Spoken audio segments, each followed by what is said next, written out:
akkam jirtu ilmaan Oromoo marti keessanuu nagaa keessanii ani nagaa koo galata rabbii baga nagaa taatanii harraamee waliin laallaa faxaayiraa keezee hoolaarraa hojjetame yookaan immoo ittoo hoolaarraa hojjetame isaan akkamitti akka faxaayiraa hojjennu waliin laallaa isa hojjechuudhaaf immoo wantoota nu barbaachisan asirratti qopheeffadheen jira jarrinis maalidha daakuu kubbaayyaa lamaa fi zayitii Sini shaayii tokko akkasumas sukkaara maankaa gurguddaa lama piikiin paawudarii maankaa tokkoo fi kaameraa maankaa gurguddaa lama aannan illee kubbaayyaa dirbaba kan guutuu hin ta'in kubbaayyaa lama ofirraa qopheeffadheen qaba akkasumas soogidda maankaa xiqqishuu tokko jechuudha maankaa shaayii tokko hayyee hamma hin eegallaa aannan fudhannaa asirratti saanii qullaa qopheeffadhee jira saanii qullaa kanarratti ni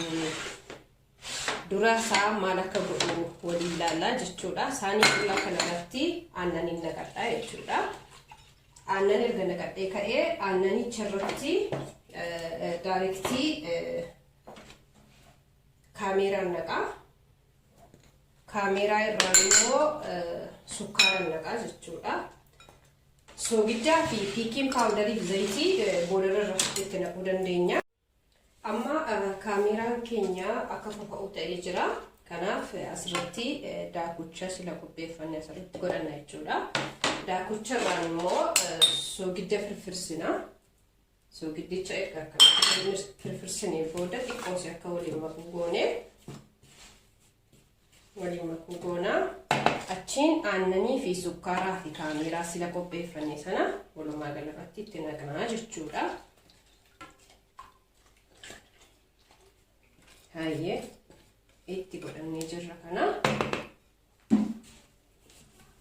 Kas sochoosuudhaaf yaalla booda harkaan itti seenaa garuu hanguma sanatti jechuudhaafi.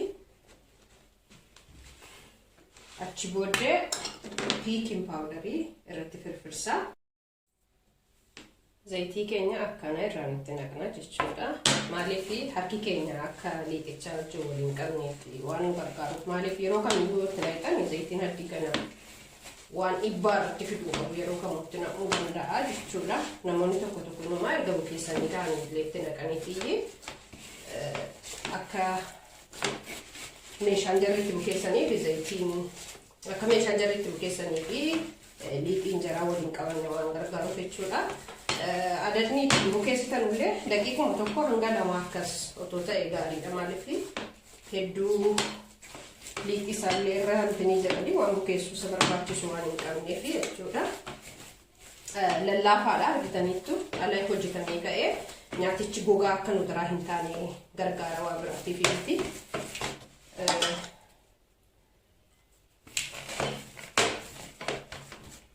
Akkanatti hitanii sa'aatii tokko yookaan immoo daqiiqaa 50 utuma hanga sa'aatii tokko eegdanii sirriitti akka fakkeenyaaf tokko hojjedheen isin agarsiisa.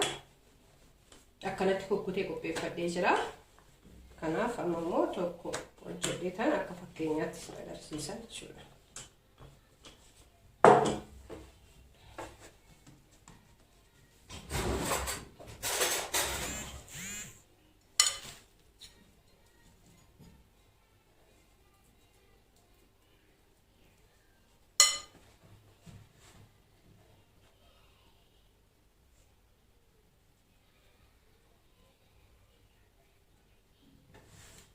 Yoo qirsii kan barbaadan ta'e fakkeenyaaf shukkaa qopheeffattanii akkanatti mul'atanatti fakkaata.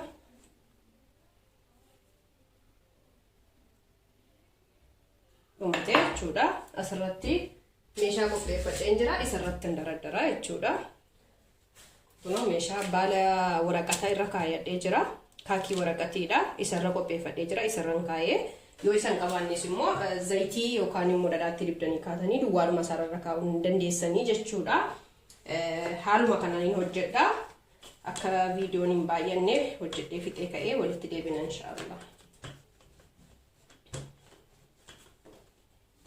Yoo feetan hayyee kana fakkaata baafannee jirra jechuudha. Amma immoo kana qopheeffadheen jira. Garuu haala biraatiin kana qopheessu haalli birraa yeroo isin jedhu akka gifilli kan jedhamtu akka sanduuchii wayitu jirti haala sanaan kan qopheessu walumaa gala kun kibbiidha dura akkanatti isa muradhee akka piizaati kan inni kutuu jechuudha. Akkanatti achi immoo akkanatti isa godha. Ammallee kanallee akkanumatti qopheessee achiin akkasa godha. Tokko lama sadiidha kan inni bahee. Tole egaa tokkoon sii keessaa hojjedheen isin agarsiisa haala itti qopheessu isa kana immoo.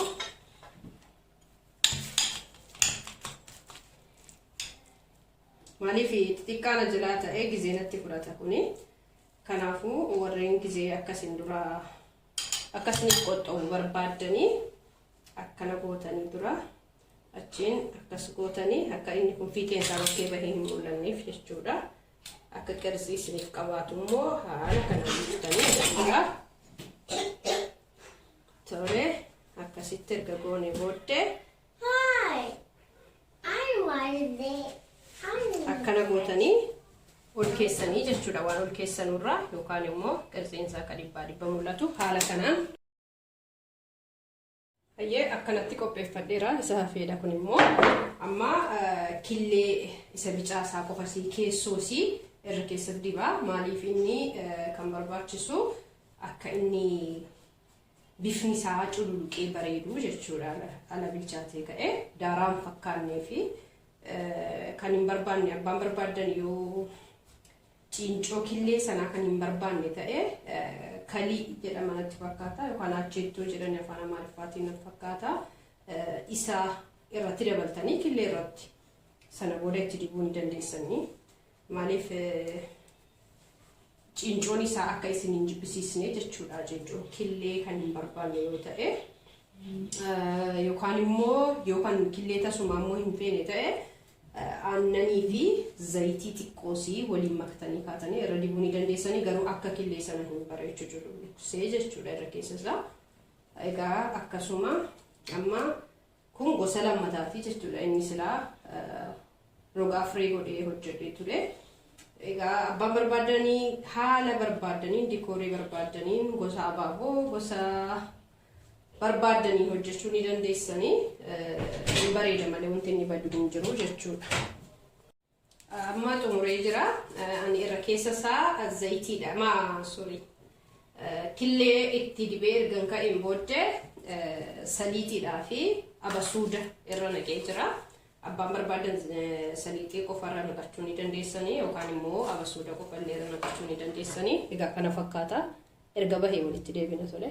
Hayyee kana fakkaataa faxaayirri keenyaan isiniin jedha kunoo yoo isinitti tolee mana keessan keessatti haala kanaanii hojjetadhaati haala baay'ee salphaa ta'een maatii keessanii fi nyaata kana fakkaatu yeroo barbaachisaa ta'etti yeroo keessummaan isinitti dhufee yeroo ijoollee keessaniif feetanii haala kanaan hojjetattanii nyaachuu dandeessanii isiniin jedha kunoo lakkeessa isaa haa ilaallu jettanii baay'ee hoffaadha baay'ee bareedaadha. Inni kun isa baala dimbilaalaa fakkaatu sanaan hojjedheedha. Kana fakkaata kunoo keessisaa. Isa kaan immoo kan zaatarirraa hojjetamin isin agarsiisa. Kun zaatariidha moo isa kannaata. Inni kunillee dimbilaala. Wal maksiiseen hojjedhe. Kunillee intiniidha. Kan dimbilaa eeyyee kunoo inni immoo zaatarirraa hojjetame. Kana fakkaata kunoo dhagitanii. Baay'ee bareedaadha baay'ee mi'aawaadha mana keessan keessatti haala salphaa ta'een akkanatti hojjetattanii kaatanii yoo keessummaan isinitti dhufee yoo fedhiin keessan fakkeenyaaf biddeen habashaa hin jaallanne ta'e fedhii jijjiirrachuu barbaadan ta'e kana fakkaataa baay'ee bareedaadha baay'ee mi'aawaadha. Egaa daabboollee bakkeedhaa bitanii nyaachuurra kan akkanaa hojjetatanii nyaachuutu irra salphaadha jedheen yaada. Egaa na jajjabeessaan isiniin jedhaa yoo isinitti tolee sheer laayikii naaf godhaatii yaada keessanillee irra naaf kaayaa namoota hin beekne biraan naagayaa warri maatii taatan immoo hedduu naaf galatoomaa isiniin jedhaa nagayaatti hanga viidiyoo biraatiin walitti deebinutti isiniin jedha.